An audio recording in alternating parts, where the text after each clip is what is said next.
I was on it when it crashed. I can't believe that helicopter survived. Pulled into his lay-by and pulled out a fucking gun, and it was a Colt 45, and he pointed it right at my head like that.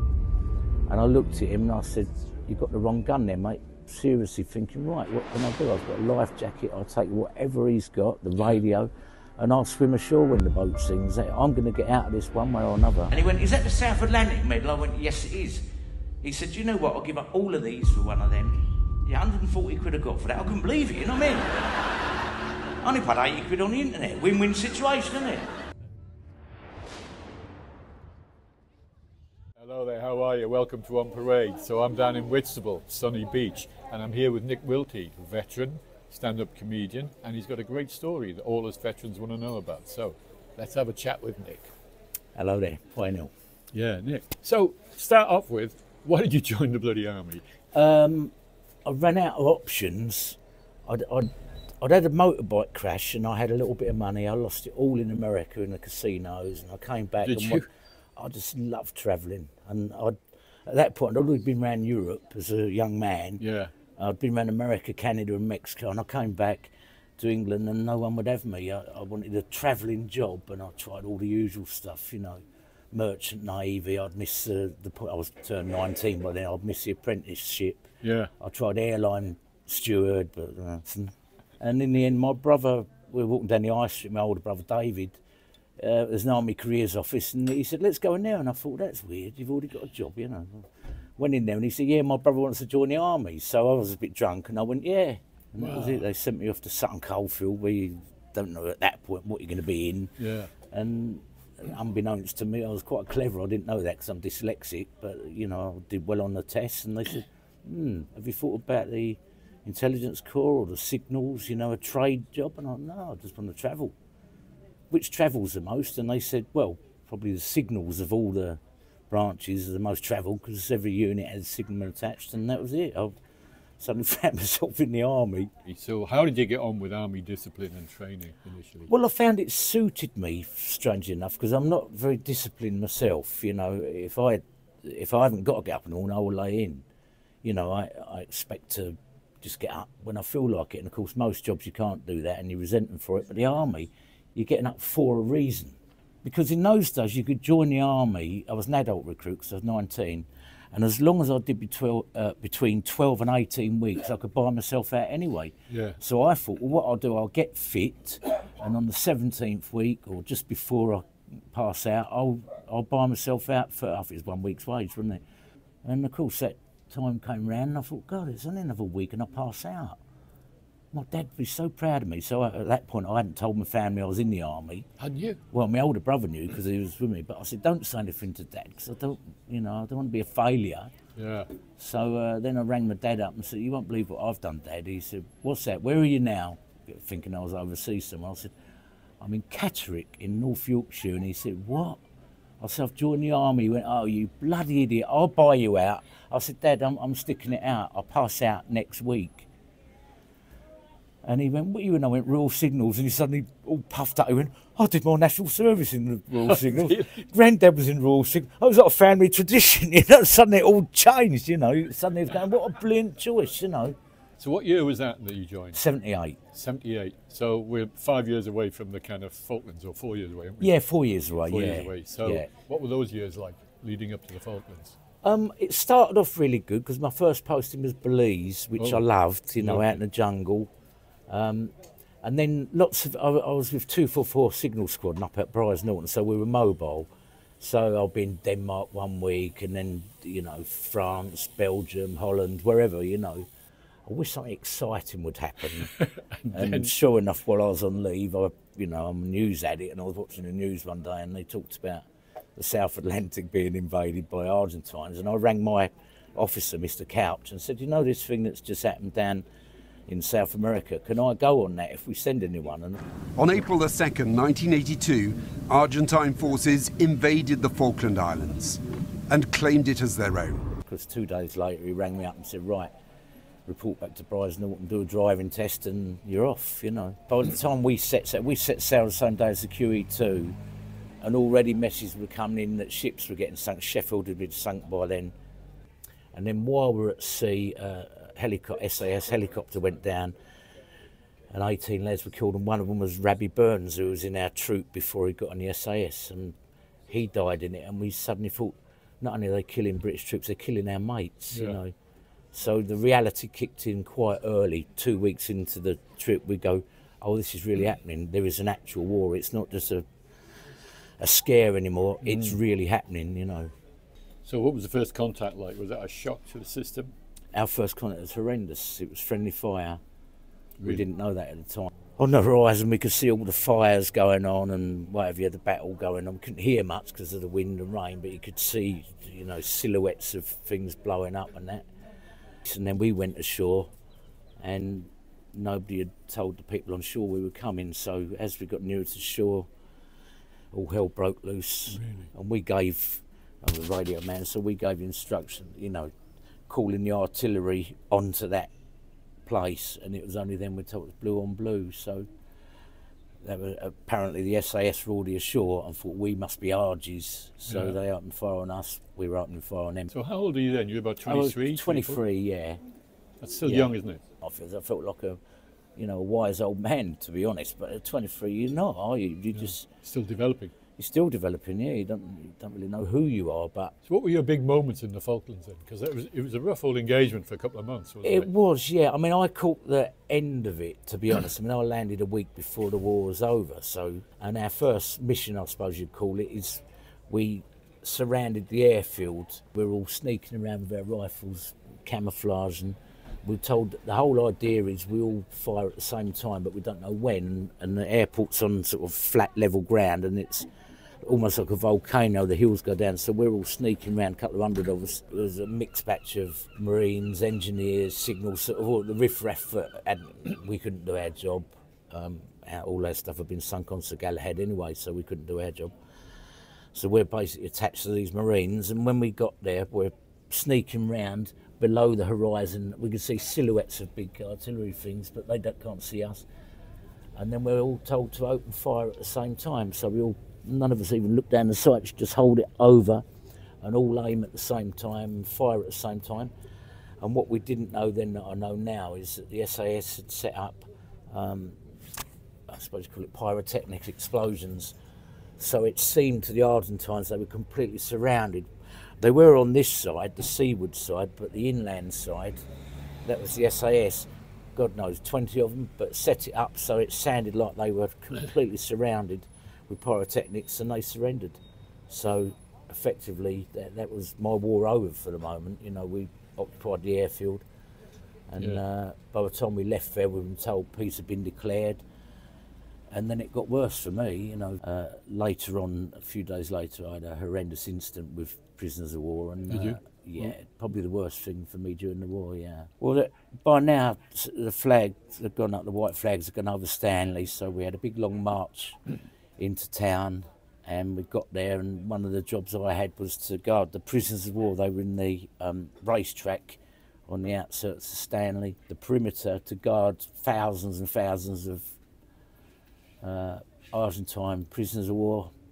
These guys were cooking food. We hadn't had hot food for a couple of days. They were all cooking tins of beef and eating, and not jolly, but they were, you know, all round a fire. We were there guarding them, frozen cold, hungry, watching them eat, so that wasn't pleasant. And then I was ordered to take a bunch of prisoners of war to the post office to get paid, and I didn't know this at the time, but prisoners of war, Geneva Convention, get paid, I don't know, £3 for the week or whatever. So this RAF corporal, who's a RAF regiment, was shouting at me, you know, get them bastards down the post office, get a fucking officer and make them run down there, you know. So he said, fix your bayonet and go up to that officer and tell him what he's doing. So I did that, I fixed the bayonet, and the whole time he's shouting, man, get that cunt up, get him up. So I said to this officer, do you speak English? He went, no. So I go, arriba, up. Manos arriba, hands up. I think that means fast, but anyway, up, like that. And I'm going, get up. Turn them round and say, your men circa the post restant. You need to run to that post office. And they all started running. I'm running behind them, and I'm freezing cold. I've been shouted at by this bloke. And something happened, and one of them fell, and it went like a domino effect, and this poor officer went straight into my bayonet. Oh no. And it went right through his spine, and I was just there. And I pulled it out, and I just looked in his face, and it was the most horrendous thing ever. And then this RAF guy told me to fuck off back to my lines, and he'd covered my tracks. So that was probably, for me, the worst thing happened in the war, because this guy was unarmed, had already surrendered, but, you know. Yeah, and those things never leave you, do they? I couldn't talk about it for 40 years. It's only when I decided to do the show in Edinburgh about it that the director, he said, you told me a story last night when you were drunk and you need to put it in there. And I said, which one? And he said, that one where you put a bayonet through his spine. I went, oh my God. I did, didn't I? He said, that's in the show. So it took me 40 years. No one knew that. I couldn't tell my family that, friends. But I did it for 28 nights in Edinburgh, and each time I did it, it broke me. So Nick, we met in, I don't know if you remember, 2022, December, you came up and did the St Pancras Military Mental Health Hospital, and you did a show for us. That's right, yeah, of course. And I at the remember, moment, yeah. myself and Sean were trying to get people to do a stand-up comedy course with PTSD, because Yeah. we figured the only way we're going to get them talking is if they do it as a joke to start with. Yeah. That gets it. And we found out that still does it. Well, I did some teaching of veterans in Willishall, Right. and Jasper Carrott was involved as well, and a lovely comedian called Janice, well, actually, her real name, she calls herself Barbara Nice, but her name's Janice. And we did a teaching, and from a Monday through till Thursday, and on Thursday they did a show in Solihull. And the advice I gave them, which I think it helped them a lot, was whatever issue it is you've got, because a lot of them were limbless, blind, brain damage, whatever, address it in the first minute, get it out of the way, and then you can talk about anything. Various different acts had different stuff wrong with them, and they all addressed it to some degree, and it was brilliant. I was proud to be involved with it. And then they did the Edinburgh Festival, Yeah. and so it works. It's amazing, isn't it? Because military humour is very dark, obviously, because you're living in shit conditions, so you take the piss out of it. And we find the guys who come through will talk. And I've talked to the therapists at the hospital, and they say, we can't get them to tell those stories. Yeah. I said, the reason they don't tell you the stories is they've turned it into a funny story, and they think you'll think they're taking the piss. Yeah. But it's a military, it's a lock-in mentality we get, isn't it? Yeah, well, I don't know. Well, another thing that happened to me, because I did this show in Edinburgh about it.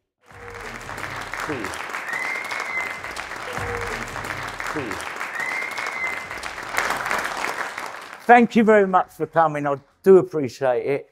Some of you might know I've been a comedian for 33 years. Heapy, my friend who was with me throughout, we joined on the same day, and we ended up in the same unit just before the Falklands, Brilliant. in the Falklands together.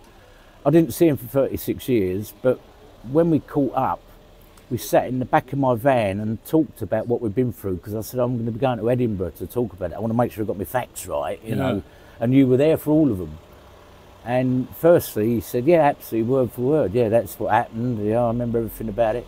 And secondly, he said, well, the reason you're finding it hard to talk about is because you left the army after the Falklands. He said, I stayed in for another 20 odd years. I was in Bosnia, Iraq, Afghanistan. He said, I had plenty of chances to sit around with other people. I never did that. You know, I left the army 8 months after the Falklands and hitchhiked around the world for the next 8 years. So we've got an old Chelsea pensioner who's with us. Oh, yeah. 29 years he did, and he said, you're constantly talking about your That's experiences. He said, it's the guys that leave after 5, 6, 7, 8, 9 years who suffer. That's right. Because they're suddenly out in the wilderness and nobody to talk to. I mean, I had one guy pull a gun on me when I was in America, and I'm very proud of what I did, but I was able to look relaxed. It's in a place called Hackensack, New Jersey, and I'm hitching on the motorway, it's getting late, and this guy picked me up. So I've just got out of the army, and I just needed a bit of peace time, I need a little bit of time to relax. So I've laid my cards on the table, and he pulled into his lay-by and pulled out a fucking gun, and it was a Colt 45, and he pointed it right at my head like that, and I looked at him and I said, you've got the wrong gun there, mate. He said, well, I said, you've got the wrong gun. So if you shoot me, you're going to take my head off and your door is going to fly out into the motorway and everyone know you're a murderer. What you need is a little Colt Python or a 6mm Browning. Give me the gun and I'll show you what I mean. And he went, well, I said, give me the gun and I'll show you what I mean. I've just got out of the army, I know all about guns. And he gave me the gun. Did he? inside, my heart was going like, but on the outside, I looked really calm, all matter of fact. I went, yeah, right. See the weight of that, you see? If I fired it now through the front windscreen, it'll take half your bonnet off as well. My advice, a Browning 6mm or Colt Python, you can buy these anywhere. I said, and that's what I would do if I was you. Now, I'm going to get out of here, obviously. I'm a backpacker. Do you think I'll be hitchhiking if I had money? You see where I'm coming from, mate? And he went, yeah, hey, man, have a good trip. We got out of the car. I got my backpack out the back seat. I gave him his gun back and I saluted him as he went off. And then I sat crying in the bushes for about an hour, just going, my God, what have I done? The first week into my trip around the world. And, I mean, I got lost at sea with, I was working on boats in Africa, and we got lost at sea, and I was just, me and the captain, who was a multi-millionaire guy, he was the chairman of Pepsi, we're in this 14-foot aluminium dinghy, and we haven't got, I had a life jacket on because I insisted on it, he hasn't, we're sinking, and he said, I think we're both dead. I said, I'm not dead, you can be, I'm going to bail out as long as I bloody can, you know. I said, just do a Mayday call, do a Mayday call. He said, no, everyone will know I'm in trouble. I said, we are in trouble. We are in trouble, Captain. We're going to die if we don't get rescued. And he did this long rambling thing, and I grabbed the thing and said, Mayday, Mayday. Yeah, and Gambia was the nearest country, and they answered it, and the guy said, where are you? I said, I can't tell you that. All I can tell you, there's a massive yacht out there. We left it about 25 minutes ago. It's now over the horizon. And I know we were heading east, that's all I know, and we've hit a reef and the engine's gone. We've probably got 20 minutes before it sinks, and then the reply was, I suggest you rely on luck. So you've got your wings, so you trained at Abingdon, so you've done all your jumps. Yeah, but with the RAF, I didn't do P Company, I just did free fall parachuting with the jumping RAF. is the hard bit. The jumping's the hard bit. And I've talked to a number of guys who were in parachute regiment, and we all had the same impression. Jumps were okay, you just jumped out and you trusted to luck. But going on stage and talking to a mic in front of an audience, and we shit ourselves to begin with. I mean, the first time I made my debut was in Canada, and I was sleeping on the street, and I lost my passport, and another notorious drinker said, well, if you do comedy in this club called Punchlines, you get free beer. Okay. All you got to do is 5 minutes, get free beer all night. And I remember I was backstage and I was absolutely shaking, like, I thought, oh my God, what am I doing to myself? And it was, for me, like a parachute jump. I mean, I was so scared, I literally weed myself as they announced my name. Really? But I had a can of beer in my hand, so as I stepped through the curtain, I did a deliberate pratfall and spilt the beer in me. I said, oh, look at that, look like I pissed myself. And then got on with it, and basically I was wandering around stage going, is this it? So if I go over here, can you hear me over here? And they went, yeah. I said, can you see me if I go back here? And somebody shouted out, tell us a joke, buddy. I said, fuck off, I'm learning stagecraft. And that was my debut. So what was it like going back on stage after your first time? You cracked it, you don't know how you've actually done it. Now you've got to have what, material? Yeah, he said to me, look, if you come back next week, I can give you $10 for 10 minutes. I thought, that's not bad, you know, when you're sleeping on the street, that's all right, isn't it? Yeah. So I actually went back with a few ideas, and I knew I wouldn't remember them, so I'd always take a white can of beer. I think it's Skull Lager's got a white can on it, and I'd get a black marker and just write down 3 or 4 of the things I intend talking about. So you were cheating? Because I'm dyslexic, I can't remember the whole thing, but if I can get myself onto the subject. Yeah. So I'd have these, and I didn't make a secret of it either. I'd say, oh, this beer's good, isn't it? Anyway, as I was saying, and you know, it was part of my, you know, secret that I'd have 4 or 5 things written down. That's what I intend talking about. And then 5 weeks later, I was getting $120 for 20 minutes. And by week 7, I was on TV in Canada. You know, this strange London wanderer that just went on stage every night and did new material. I didn't know that once you'd said it, it's yours forever. I thought once you've said it out loud, it's public domain. So I went on this TV show, opened with a few new bits, and then did stuff that I thought was old hat because I'd said it 4 weeks before, you know. Yeah. So you having a eureka moment. You took your show about the Falklands, the experiences you've never talked about for 40 odd years, you took it to Edinburgh. So what was the inspiration and how did you do that? Well, it started, so I was doing this stuff in Lillishall where I was teaching veterans to do comedy, giving them confidence and that. So I set off from Willishall to Solihull, realised, oh, it's only 2 hours away. This is November 22. It's freezing cold, it's raining. I've got a little camper van. I thought, I'll find somewhere to park up and have a nap or watch telly. And I saw this sign, it said RAF Cosford Museum. Yeah. I think it was hangar number 3, temporary Falklands exhibit. So I thought, oh, that's just up my street. I walked in there and there's a helicopter in there, and before I could even get my head around what I was looking at, the guide come up and he said, that of course is Bravo November, the only Chinook in the Falklands War. I don't know if you know it, it had a terrible crash in the Falklands. I said, I do know it, I was on it when it crashed. I then sort of fell against the wall a little bit. He said, you're right. I said, I can't believe that survived. I can't believe that helicopter survived because we had such a crash in it. I thought it must have been written off because we nearly were, you know. And I said, can I come and film on here one day? And he said, what? I said, I was on that when it crashed. I can't believe it. My friend Heapy, we were on that when it crashed. That night I got to Solihull and Jasper Carrot said, you're right, Nick. I said, I just, it's the strangest day. And I told him this story. He said, well, there's an Edinburgh show. I said, yeah, but it won't be funny. And he said, why has it got to be funny? I said, because I'm a fucking comedian. He said, but you got a true story that's really poignant and you found the helicopter. Yeah. And it's 40 years to the, not to the date, but 40 years, not 92 to 2022, you know. And I said, yeah. Then I was talking to another comedian one night and he said, you're right. I said, oh, something so weird happened to me the other day. And I told him and he said, so you're doing it in Edinburgh, are you? I said, yeah. And he was the one who said, do it properly, get a director in. Get someone in to edit out all the faff.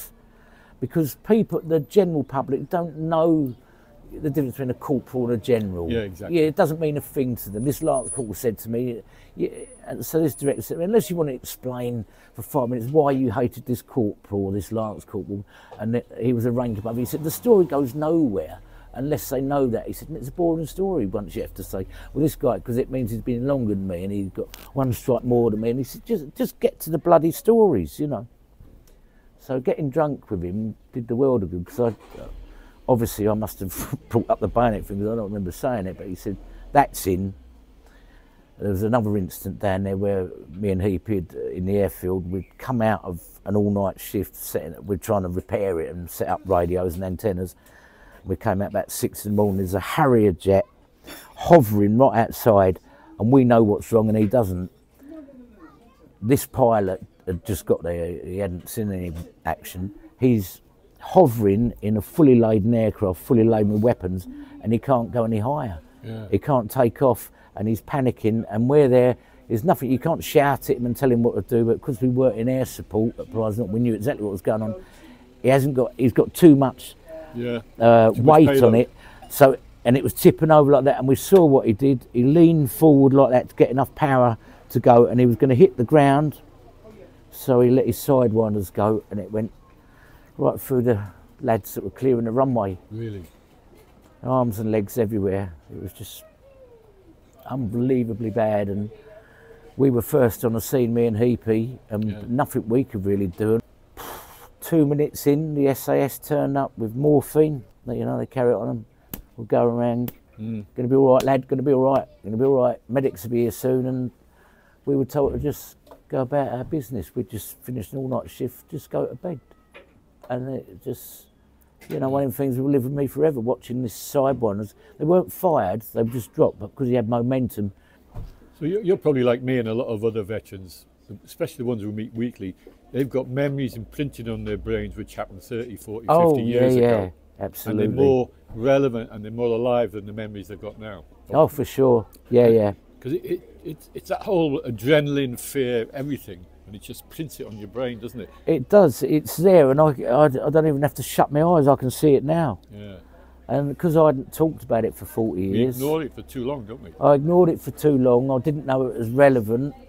And I did lots and lots of foolish things between the Falklands and comedy, where I used to ride motorbikes, and I loved going off-road, and I would shut my eyes over blind hills. I'd take off as best I could and shut my eyes, expecting to tank or something to be coming the other way, and that's just the way it is. I've been scuba diving for nearly 40 years, and I've got a horrible habit. I can't say it's not gone away particularly, but I get down to the biggest depth I can get and I take my respirator out and see how long I can last before I start looking for it. That's a symptom amongst a lot of veterans, myself included. We do dangerous sports and we're thinking, if we go, so what? So what? Yeah. But we put ourselves in harm's way. I think I've been trying to purpose. recreate the adrenaline from the Falklands, Exactly. but I want to come out the other side. Yeah, well, I used to do solo rock climbing without a rope. Right, yes, I've done a bit of that. Yeah, I've climbed up rock faces. And the more problems I get into, the more I felt alive. Oh. And in the back of my head, I'm going, you're a fucking idiot. Oh, I did one of the foolish things ever. I was in Gran Canaria once and I climbed a pylon in the middle of the island. And as I got about 20 foot from the top, I looked over, oh my God, how am I going to get down? Here's something that's strange. I didn't learn to drive till I was 46, right? 46. Yeah, and I couldn't explain it to anyone. It didn't bother me. And now I realise when I was doing this show in Edinburgh, people asked me, why didn't you drive? I said, well, no, the thing was, I failed my driving test in the army. They called me back to do a driving test to go to the Falklands. I failed it. And then as luck would have it, when we got to Devonport, we're dividing up vehicles, they went, who's the driver of this vehicle? And my Corporal Rance said, do you drive, Nick? I went, no. Heapy, do you drive? He went, no. He said, well, I'll fucking do it then. So he went one way, we went the other. We went on MV St Edmund, he went on Sir Galahad. So Jeff got blown up on Sir Galahad. If I'd been the driver, that would have been me. And in my head, I'd associated passing my tests. If I'd passed my tests, it would have been me who got blown up on Sir Galahad. Until after I did the show in Edinburgh, when Heapy said, oh yeah, no, Jeff's all right, you know, burnt his legs and that was it. That was it. Just a quick thing, so if there's any of you veterans out there that want to give stand-up a go, it's a really good way of getting things out of your system and telling serious stories, and the punchline makes them laugh and you feel a lot better about it. And you'll find it much easier to do than you think. If you think of it, I'm sure some of you have done parachute jumps. Well, I've been on stage for 35 years, but just before I go on and get that little thing, have I got all the right kit? Have I packed everything? And if you have, and you know roughly what you're going to say for the first minute or so, you step through that curtain, it's like jumping out of an aircraft. You're free, and the audience want you to be funny. They've normally paid for you to make them laugh, and they have no reason to doubt it at all. It's a great thing to do, and I recommend it to anyone, and it gives you confidence. You can tell true stories. And one thing, my advice to any veterans, and I wish I'd done it myself, I didn't talk about it for nearly 40 years, get it out of the way at the beginning. If you're going to be mentioning an injury that you've got or something happened, say, oh, by the way, this years ago, I used to be in the army, just thought I'd set the scene. Because I didn't, and I should have done, but I do now. So, the tide's coming in and we're going out. So that was Nick Wilty. Brilliant, wasn't it? Talking to veterans about comedy and about their experiences on armed services is fascinating. So thanks to Nick, and keep watching.